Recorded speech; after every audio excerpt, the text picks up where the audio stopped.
Olá, pessoal. Sejam todos bem-vindos a mais um episódio da Amostra de Residências da UFMG. Nesse evento virtual, os estudantes da Faculdade de Medicina da UFMG entrevistam os supervisores dos programas de residência que aspiram. Meu nome é Lucas Giannani Pérez, estou no 6º período de graduação, eu estou na coordenação de RDoc, do diretor acadêmico Alfredo Balena, e também estou na coordenação da Liga de Cirurgia Cardiovascular da UFMG.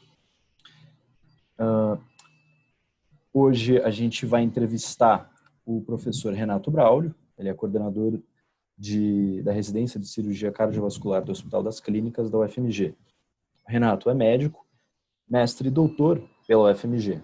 Além de professor adjunto da UFMG, atua como médico cirurgião do Hospital das Clínicas, onde coordena o serviço de transplante cardíaco. No Hospital Felício Roxo, onde coordena o serviço de cirurgia cardiovascular, e nos hospitais Mater Dei e Evangélico.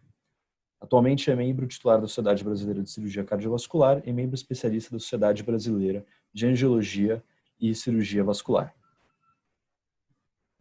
Então, olá, Lucas. Tudo bem? Tudo bem. Vamos começar então a nossa entrevista. E aí, para começar, eu vou fazer uma pergunta um pouco mais geral, assim, contar um pouco mais sobre a história da especialidade da cirurgia cardiovascular no Hospital das Clínicas. Ok. Bom, o serviço de cirurgia cardiovascular do Hospital das Clínicas se divide basicamente em dois períodos. Um período pré-2005, que a gente fala, que é um período que era um outro grupo que operava no hospital, que geria a residência, que geria a especialidade no hospital. Por volta de 2003 até 2005, houve assim uma espécie de recriação do serviço.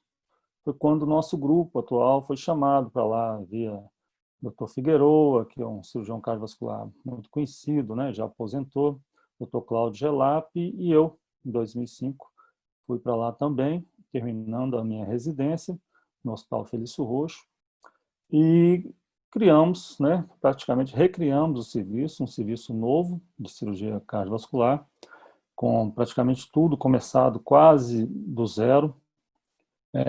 A cardiologia, que tinha também um grupo, criou a partir daí uma residência mais ampliada, que cresceu muito. Logo em seguida, nós criamos a residência também a partir de 2007, e desde 2006 também começamos em julho de 2006, o serviço de transplante cardíaco, que hoje é uma referência no Brasil, né, sendo um dos maiores serviços do Brasil. Numericamente, atualmente, somos o segundo, né? Em resultados, provavelmente somos o primeiro, mas isso pode variar de ano para ano. E é isso. Desde então, começamos uma nova era no Hospital das Clínicas.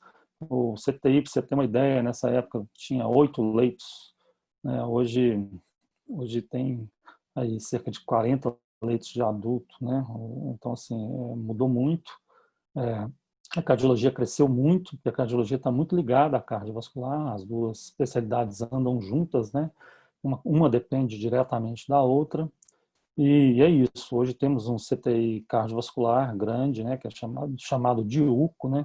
Temos um CTI cardiológico, que é uma espécie de unidade coronariana para atender infartos, as partes clínicas da cardiologia, e temos um CTI geral também, que atende de tudo. E é isso, a especialidade cresceu muito. Hoje fazemos aí cerca de 200 cirurgias cardíacas ano de adulto. Nos últimos 2 anos fizemos 38 transplantes cada ano. Nos últimos, digamos, desde 2017, julho de 2017, quando eu assumi a coordenação do transplante cardíaco, nós já fizemos 105 transplantes. É um número muito grande para um período tão curto.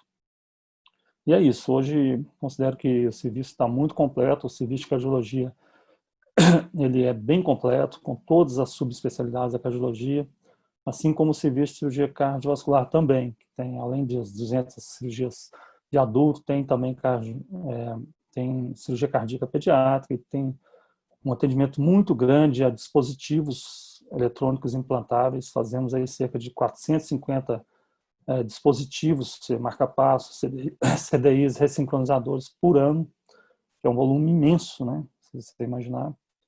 E é isso. Além do mais, nós trabalhamos fora do hospital e os residentes, além de ter a oportunidade de ter um grande serviço no Hospital das Clínicas, ainda pode, em algumas situações, quando tem alguma folga, acompanhar a gente, acompanhar os cirurgiões nos hospitais fora. Interessante. Vamos então falar um pouquinho mais sobre a residência, então. Quantas vagas vocês abrem por ano? Bom, a nossa residência, desde 2007, a gente sempre teve uma única vaga por ano. Nós somos uma especialidade, obviamente, restrita, uma especialidade pequena. Pra você ter uma noção, o Brasil tem 200 milhões, 211 milhões de habitantes e nós temos aí 1.000 e poucos cirurgiões cardiovasculares, né? Nós somos muito. Então, não dá para abrir residências assim, com muitas vagas, porque isso pode gerar uma distorção no mercado. A gente mantém uma certa restrição no mercado e, principalmente, mantemos a ideia de qualidade, né? A gente, com um residente por ano, a gente consegue, com esse movimento, gerar um movimento muito grande por residente. A especialidade recentemente mudou a formatação. Antes a gente tinha que fazer 2 anos de cirurgia geral e depois 4 de cardiovascular. Atualmente, você entra e faz 5 anos de cardiovascular de uma vez, sem passar pela geral, né, com entrada direta. Então, isso mudou a dinâmica, né? Aumentou o tempo de residência em cirurgia cardiovascular e diminuiu o tempo geral de residência, que antes eram 6 anos, agora são 5 anos. E então temos 5 residentes no serviço desse tamanho, né? Um por ano vão dar 5 residentes. E isso é bastante razoável. Você ter um residente por ano, você consegue dar uma formação muito completa e nossos residentes são muito bem formados. Eles ficam muito bem. Inclusive também não só de formação, mas também como aceitação no mercado. Nossos residentes são disputados aí no mercado, né? Até é difícil, a gente tenta manter todo ano algum na equipe, né? Mas eles acabam. A gente já conseguiu manter 2. Esse ano, o último que terminou, o Bernardo, ficou na equipe. E os outros todos foram assim, laçados ali, levados para algum lugar onde, para no entender deles, foi até melhor, né? Que eles tiveram mais oportunidade de crescer, talvez. É interessante. Então, esse serviço, ele é bem individualizado, né? Assim, a formação do residente é bem individualizada. Em Sim, relação, muito individualizado, muito. em relação à carga horária, como que ela se distribui assim ao longo da semana? Como que ela ocorre na prática? Bom, pelo MEC, né, são 60 horas semanais. Mas a cirurgia cardiovascular tem uma característica muito peculiar que a difere de da maioria das especialidades, são as sazonalidades. As coisas acontecem muitas vezes de modo intenso em alguns períodos e de modo mais devagar em outros períodos.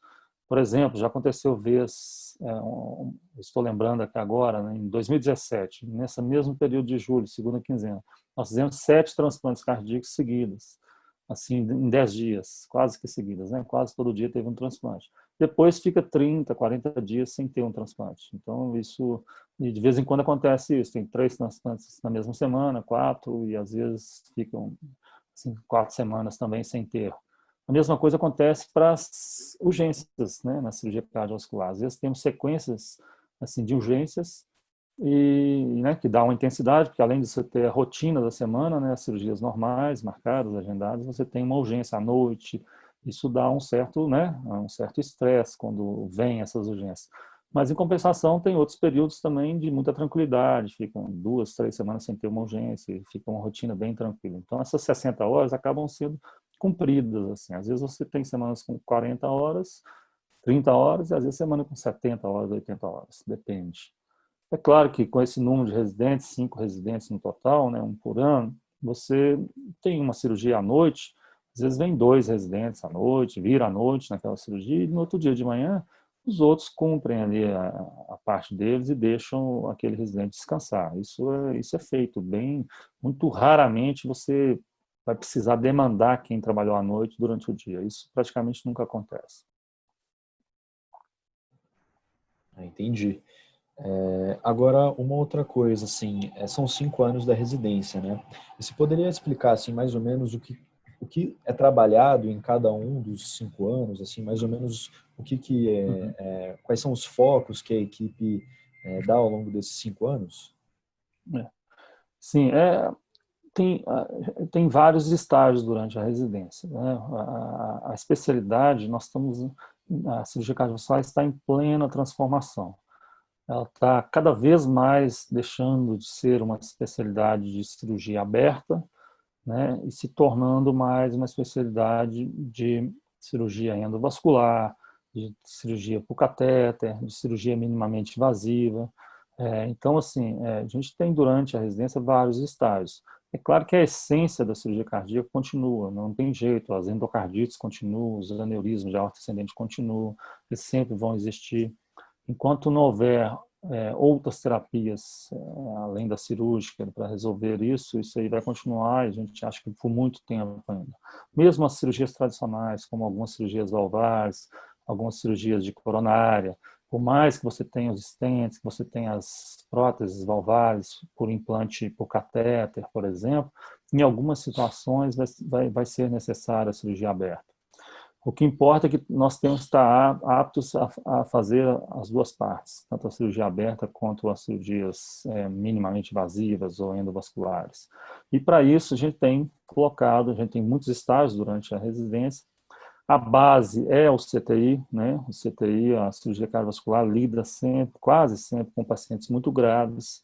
Então, você já de cara, no primeiro ou segundo mês de residência, em geral, você já vai para um estágio no CTI, antes mesmo de entrar em cirurgia, às vezes você já vai, a gente tem feito isso nos últimos 2 anos, já coloca o residente direto no CTI, ele fica um pouquinho, uns dias para conhecer a equipe, conhecer as coisas, já vai para o CTI, fica um mês no CTI, para já ter aquela noção de medicina intensiva, né, que tudo nosso, os pacientes são muito complexos e tudo, de algum modo, está ligado à medicina intensiva.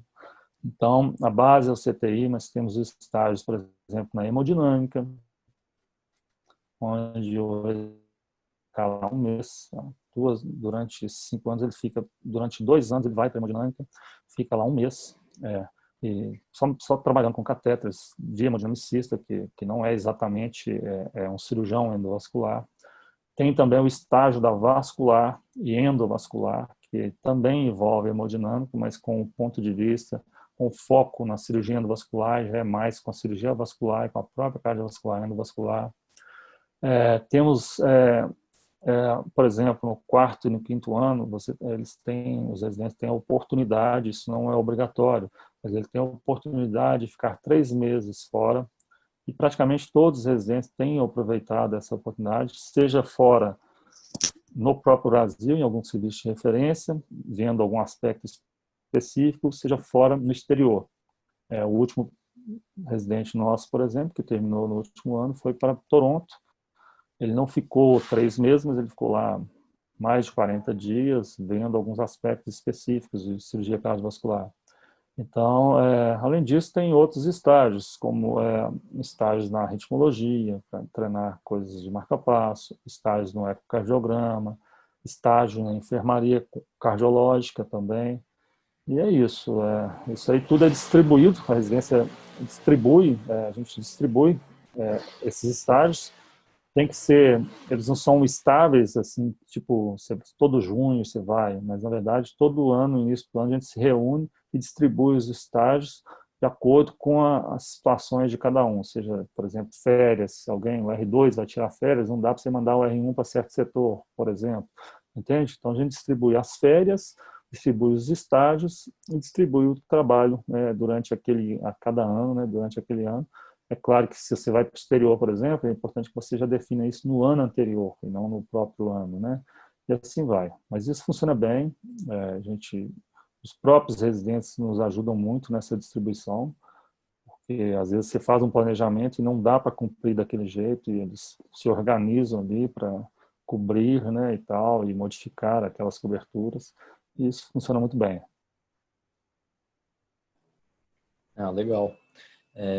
Isso é interessante também, né? Assim, essa distribuição ao longo do ano que vocês planejam logo no início, né? Não ser algo fixo. Em relação a também, assim, ainda essa dinâmica, né? Do dia a dia, assim, da residência, Como que seria assim um dia de um residente, por exemplo? Ele chega a que horas no serviço? Ele costuma fazer, ele dá muitos plantões ao longo da semana? É.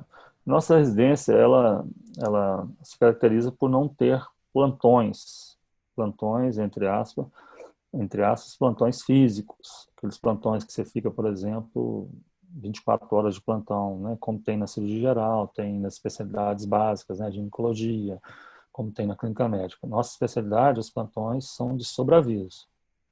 Então, o residente, ele chega, a gente fala que o residente tem que ser o primeiro a chegar e o último a sair, né? Isso faz parte, a residência é uma pós-graduação intensa, prática, né? Essencialmente prática, com teoria também, mas essencialmente prática, e que deve ser aproveitado o máximo tempo ali, né? Então, o residente trabalhar muito não é um problema, é até uma virtude da residência, desde que não seja exploratório o trabalho, obviamente, isso a gente não faz.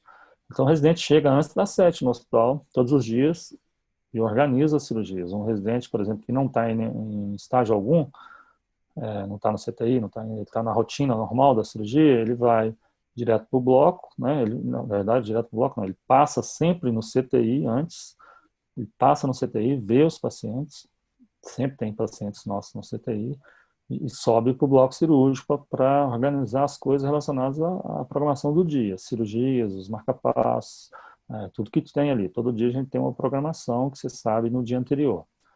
Então ele sobe para o bloco, organiza a sala, vê reserva de sangue, vê reserva de CTI, organiza tudo. Depois põe o paciente na sala, obviamente junto com o pessoal de enfermagem, né? Ele meio que coordena isso, organiza as coisas na sala cirúrgica. O paciente de cirurgia cardíaca, especialmente, ele é muito complexo.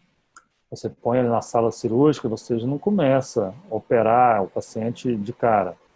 Você tem todo um preparo antes, você tem que monitorizar esse paciente, você tem que colocar um eletro, tem que pegar uma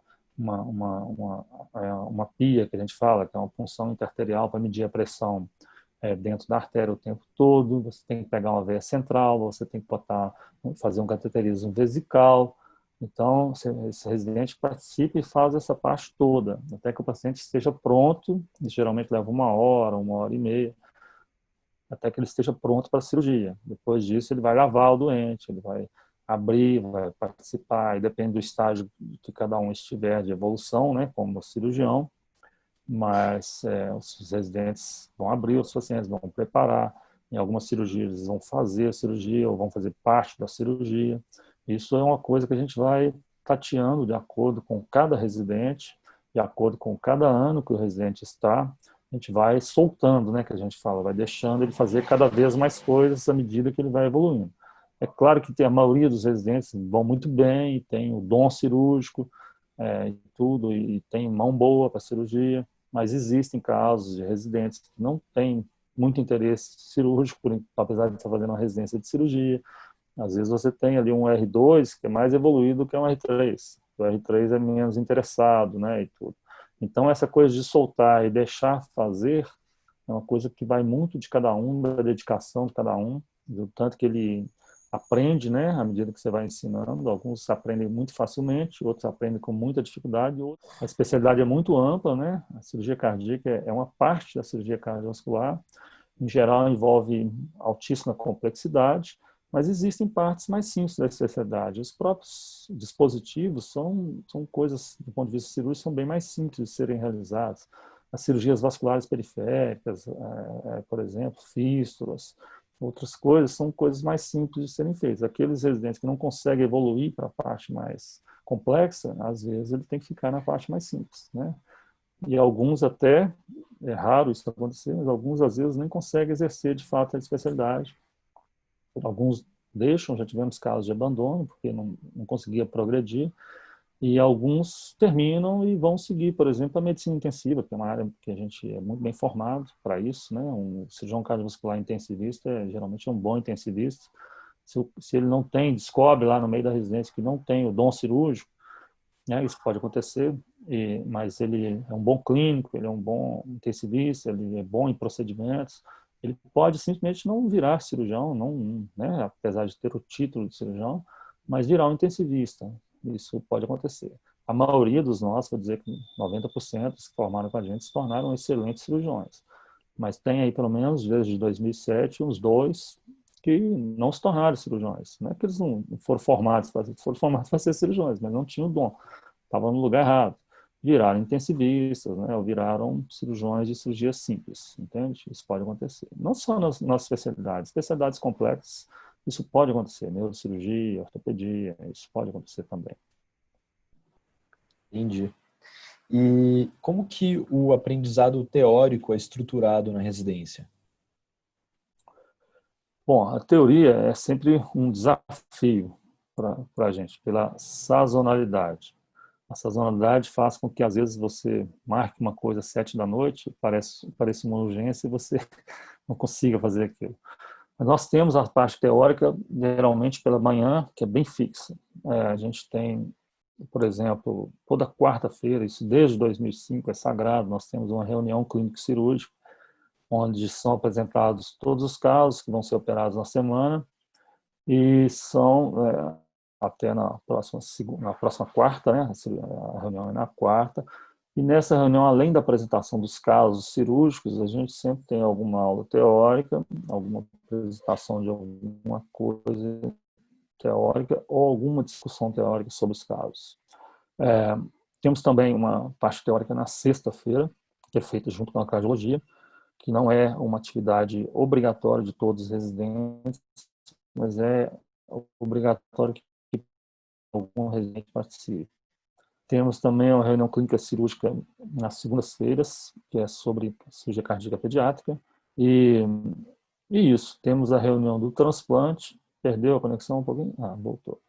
Temos a reunião do transplante também, que é uma reunião mensal, teórica também, com apresentação de aulas que os residentes participam. E algumas atividades que são assim não fixas, né? Mas de vez em quando a gente tem alguns GDs específicos, discussão de alguns assuntos específicos, que não são exatamente uma atividade teórica fixa. Tá ouvindo? Tô ouvindo. Não, agora foi. Deu umas duas falhazinhas. Não, mas deu... É isso. Além do mais, estimulamos muito os residentes a irem em todas as atividades teóricas da sociedade de cirurgia cardiovascular, nos congressos, né, cursos, e agora, nessa era dos webinars, né, a coisa está mudando, então a participação tem aumentado. Os residentes também têm uma nacional dos residentes, que tem umas aulas teóricas que são para todos os residentes, são muito boas, eles chamam gente de alto nível sobre aqueles determinados assuntos e tem aulas excelentes. Então, a parte teórica, os residentes eles ficam muito bons também. Eles não têm déficit teórico, não. É interessante. Essas atividades extracurriculares também são bem importantes, né, na formação, assim, essa interação, né, entre as sociedades, fundamentais. Essas atividades são fundamentais hoje para a formação teórica, né, fundamentais. E no caso da cardiovascular, particularmente, essa questão de existir o grupo, né, a sociedade dos residentes cardiovasculares, é quase que uma sociedade dentro da nossa sociedade, eles são muito fortes, muito organizados. Então, isso é muito bom também para a parte teórica, além do próprio currículo, digamos assim, o extracurricular. É muito legal, funciona bem. Eles participam bem disso. Legal. A BRECV, né? Ela é famosa, né? Os residentes, a gente já viu eles comentarem algumas coisas. Sim. Você já ouviu falar. Acho que você tinha caído aqui. Mas voltamos. Em relação, assim, a gente conversou um pouco sobre a parte prática, né, a parte teórica, e como que funciona o estudo dos residentes, assim, eles têm tempo para estudar, tem algum tempo, assim, protegido ou reservado para os estudos? Olha, o tempo é o tempo livre que eles têm, dentro dessa coisa da sazonalidade. É claro que o R1 ele fica mais sobrecarregado, ele tem menos tempo para estudar a teoria.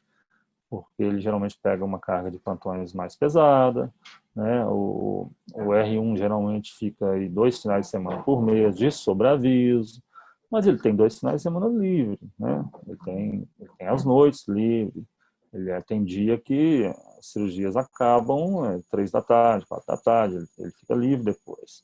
Né? O residente de cirurgia cardiovascular, agora tem dia que ele fica, tem que ter uma urgência, tem alguma coisa, vai emendando, ele não tem tempo para nada. Então, mas o residente de cirurgia cardiovascular, diferente, por exemplo, diferentemente do residente de cardiologia, ele não tem que ficar na enfermaria como cardiologista, né, evoluindo, fazendo aquelas coisas todas que o clínico faz. A evolução, essa parte de enfermaria do cirurgião é bem menor.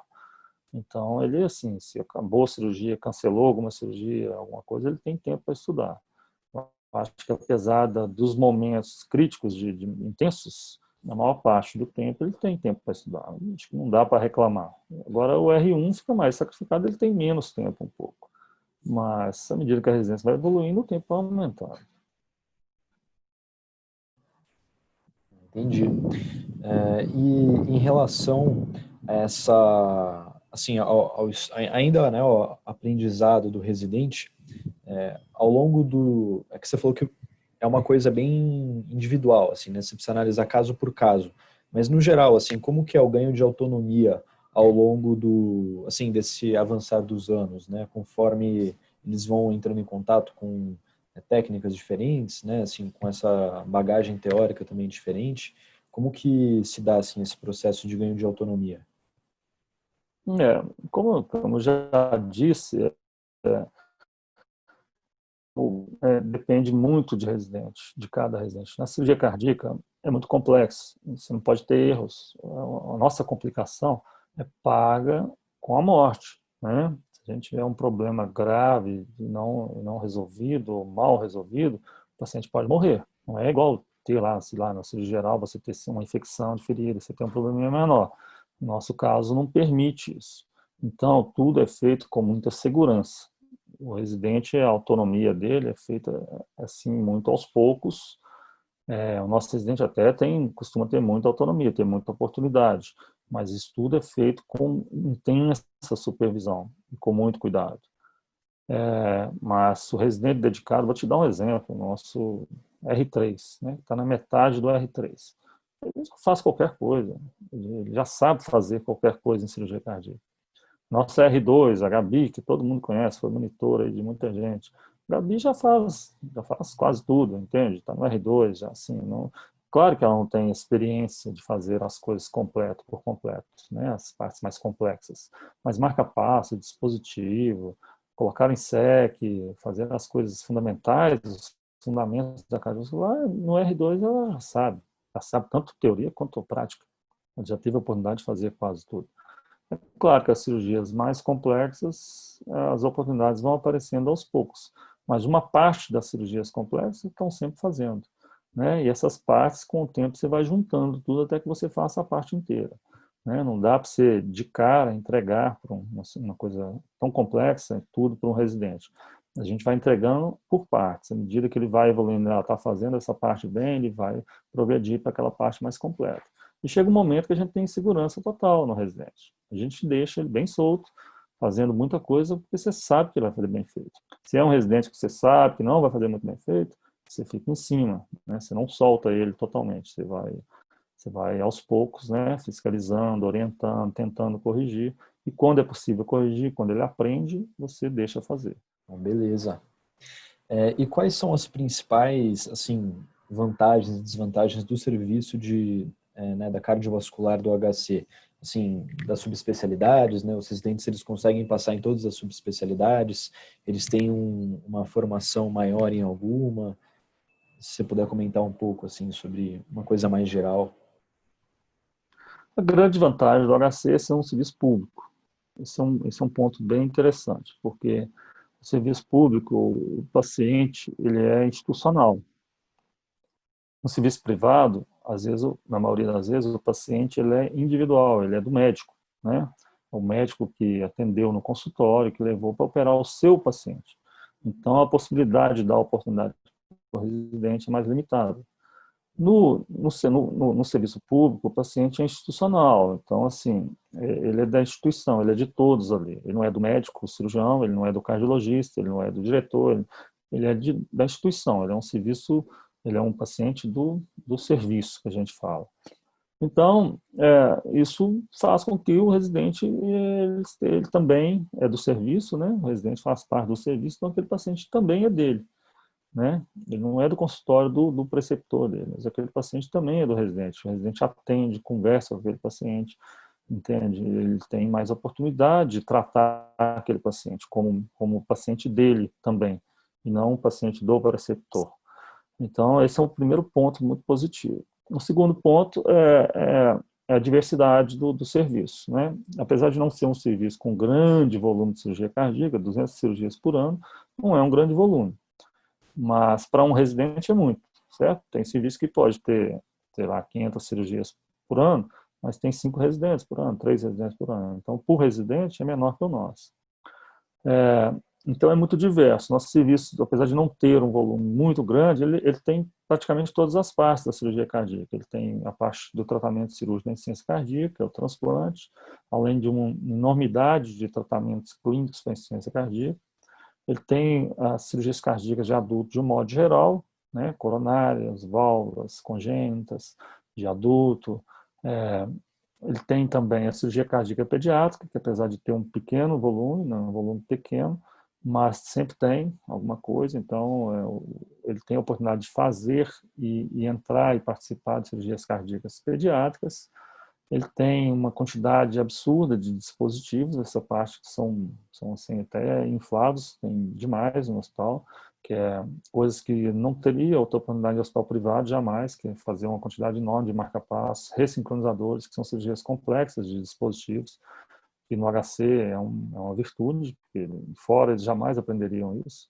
Uma quantidade enorme de cardiodesfibriladores implantáveis, também eles fazem tudo praticamente sozinhos, eles conseguem fazer qualquer coisa, já no R2.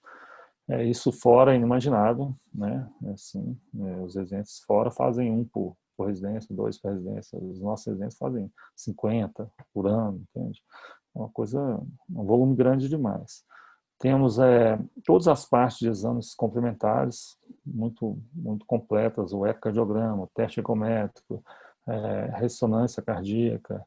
Temos a parte completa de hemodinâmica, né? Tudo que se faz no laboratório de hemodinâmica, né? Os cateterismos, né? As radiografias, as escopias de um modo geral. Então, assim, é um serviço bem completo. O que nós temos de deficiência que precisamos melhorar? Precisamos melhorar a parte de cirurgia cardíaca minimamente invasiva. Isso, nós estamos desenvolvendo lentamente isso. Isso envolve um custo diferente para o hospital, que o SUS não cobre. Então, nós temos uma certa dificuldade. Mas, olhando para as outras residências do Brasil, quase nenhuma residência oferece isso também. Então, isso precisa ser desenvolvido. Precisamos desenvolver mais a parte de tratamento transcatéter, que ainda não é disponível no SUS, que é o implante transcatéter de válvula aórtica, por exemplo, ou válvula mitral. Isso eles têm que ver com a gente no privado. Quando a gente vai fazer fora, em algum hospital, eles vão com a gente. A gente só fez um caso no HC até agora, mas estamos com um projeto de pesquisa aí, eu e o Cláudio Lap, estamos aí trabalhando para conseguir colocar isso em breve na nossa residência. É possível que, para quem entrar, essa parte já esteja funcionando. Talvez, sabe, assim, tendo a gente ter como fazer os implantes transcatáveis. A partir, Pode ir. a partir do ano que vem, a gente espera, via projeto de pesquisa, que a gente tenha disponível no hospital alguns implantes transcatéter de válvula aórtica, tá? Via projeto de pesquisa, porque o SUS não tem perspectiva de tão cedo cobrir isso. Então, são isso. Os residentes têm a oportunidade de ver alguns casos quando a gente faz fora, nos hospitais privados, né? Aí eles vão com a gente, têm a oportunidade de participar e de ver como isso acontece. Isso vai evoluir, né? Acredito que em alguns anos isso esteja no serviço público, e quem está entrando agora, espero que já tenha a oportunidade de ter esses casos no serviço público, sabe? Se não tiver oportunidade, vai ter que fazer fora, vai para algum lugar que tem muito e vai treinar lá. E depois volta. Interessante. E os residentes, eles acompanham, mesmo assim, nos hospitais privados, mesmo assim que talvez informalmente, esses procedimentos minimamente invasivos ou transcatéter, assim, que é TAV ou algo assim? Quando vocês realizam, Sim, né? Claro. exatamente. Quando a gente faz fora. Mas, assim, não é um programa oficial da residência, isso são coisas à parte, né? A gente chama, ó, estou indo lá fazer uma TAV no Life Center, no Cris Roxo, em algum lugar, chama algum residente para ir com a gente, sabe? Pelo menos para eles verem. De qualquer modo, mesmo se não tendo a oportunidade de vir no serviço, né, como os que já formaram não tiveram, mas eles tiveram a oportunidade de sair e ver num serviço que tem muito volume, entende? De aprender fora. Então, a formação acaba acontecendo, mesmo se o que não tiver a oportunidade de fazer no nosso serviço, ele vai fazer fora. Por isso, esses estágios aí, essa oportunidade de ficar 3 meses fora, é justamente no R4 e no R5, é justamente para que você adquira aquela formação que você não teve na residência sua no local.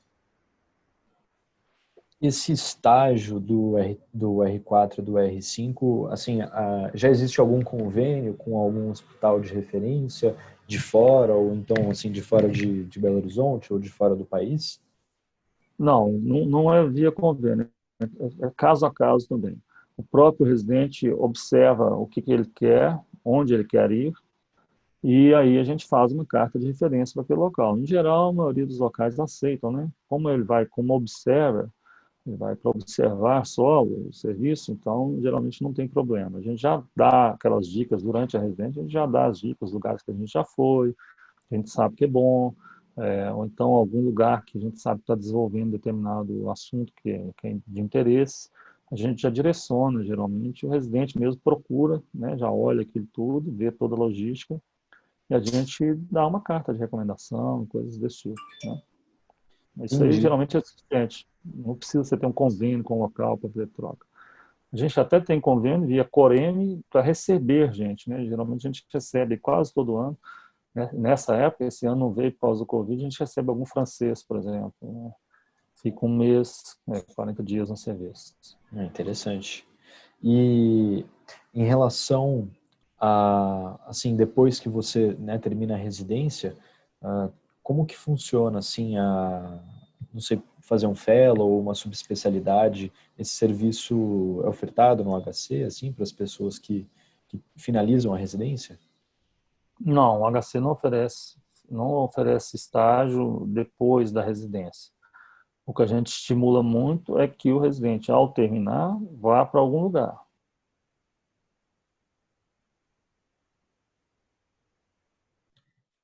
Bom, o hospital não oferece estágio, um fellow, qualquer coisa pós-residência. Terminou a residência, o residente está livre. Ou ele fica na equipe, se tiver demanda, ou ele vai para algum lugar trabalhar ou estudar, né? A gente incentiva muito que o residente faça a sua formação complementar logo em seguida. Terminou a residência, ele quer fazer um fellow, quer ir para fora, por exemplo, que já vá logo, sabe? A gente incentiva, porque depois que você começa a trabalhar, fica bem mais difícil. Você vincula a algum lugar, fica mais difícil você sair um bom tempo, né? Então, a gente estimula isso, mas o hospital não oferece isso. Entendi. E em relação a desenvolver pesquisas enquanto você está na residência, por exemplo, realizar um mestrado, isso é viável, assim, conciliar o mestrado com a residência? É absolutamente viável, é algo que eu tento há anos, mas nem sempre a gente consegue. Mas, por exemplo, o Bernardo acabou a residência agora, está acabando, está fazendo mestrado, né? Tem estimulado muitos residentes a fazerem, mas a vida acadêmica, isso é uma oportunidade, a gente gera a oportunidade. E durante a residência é perfeitamente possível fazer mestrado e até doutorado. O Tiago, que terminou a residência com a gente tem uns 3 anos, fez mestrado durante a residência e começou o doutorado. Terminou depois, mas começou o doutorado durante a residência. A gente estimula isso e a gente dá total oportunidade. O hospital é aberto, a equipe é aberta para que o residente desenvolva ideias e desenvolva pesquisas. A gente estimula. Mas agora, isso é vocação, isso é individual. A pessoa, por mais tem alguns que, por mais que você estimule a fazer isso, ele não faz porque não gosta, não quer, entende? Não tem interesse em vida acadêmica, apesar de estar no hospital acadêmico. Então, vai ser muito individual. Para aquele que tem esse desejo, ele vai ser absolutamente estimulado, a gente vai trabalhar com ideias. Se ele tiver uma ideia, a gente vai estimular que ele desenvolva aquela ideia, que ele faça o mestrado e faça o doutorado. Nós saíssem com pelo menos o mestrado. Mas isso não é obrigatório. Se o indivíduo não quiser, não tem jeito. Mas se quiser, vai ter jeito. Entendi. É que tem justamente essa parte, né, do HC ser um hospital, assim, vinculado na UFMG, né? Então, essa parte da pesquisa é bem forte mesmo. E já Sim. encaminhando para o final, assim, você poderia contar um pouco sobre como que foi, assim, a sua experiência, né, de decisão para a cirurgia cardiovascular, que antigamente era da geral, né? Mas, assim, como que foi esse processo, como que foi, assim, a sua residência, algumas coisas mais gerais, assim, para a gente ter uma ideia. Lucas, meu caso não serve muito de parâmetro, porque é algo que a gente quase não vê hoje em dia.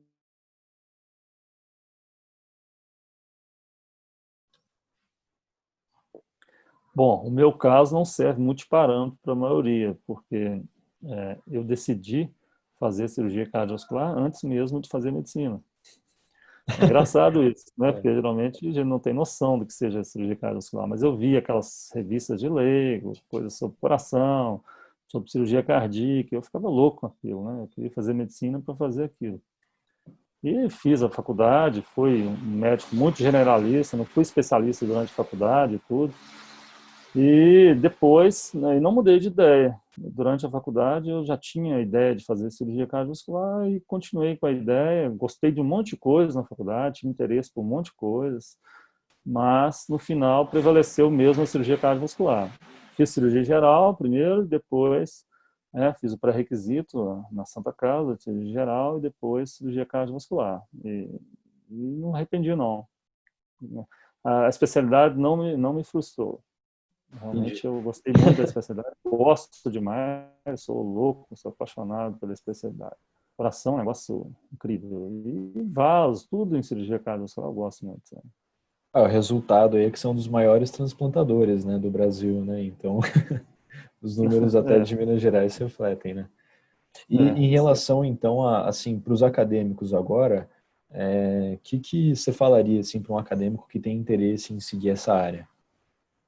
Assim, uma dica? Bom, como especialista eu falo que ainda é uma boa especialidade, ela está transformando. Certamente, se esse acadêmico for perguntar a pessoas de outras especialidades, vão falar que é uma especialidade que está entrando em extinção, que está acabando, que tudo é por hemodinâmica, que tudo resolve por catéter. Só que nós estamos também aprendendo, né? Está numa transformação, e os mais novos nem se fala, tanto que eles aprendem mais rápido isso, trabalhar com catéter, trabalhar com vídeo, trabalhar com imagem, né? Trabalhar com eco. Então, a especialidade está em plena transformação, né? E é possível que a gente, lá na frente, vai se tornar uma especialidade híbrida mesmo, né? Que faça toda a parte endovascular, tudo por catéter, e também faça toda a parte aberta. Eu acho que ainda é uma especialidade que tem campo de trabalho, por ser muito grande. Então, se a pessoa não se der bem numa certa área da especialidade, ela pode ir para outra área, para outra, e sempre vão ser áreas boas de atuação, com boa remuneração e com boas oportunidades. Então, eu aconselho as pessoas que tiverem interesse a fazer. Perfeito, então. Eu acho que é isso, assim. Você queria complementar com alguma coisa a mais que a gente não passou aqui na nossa entrevista?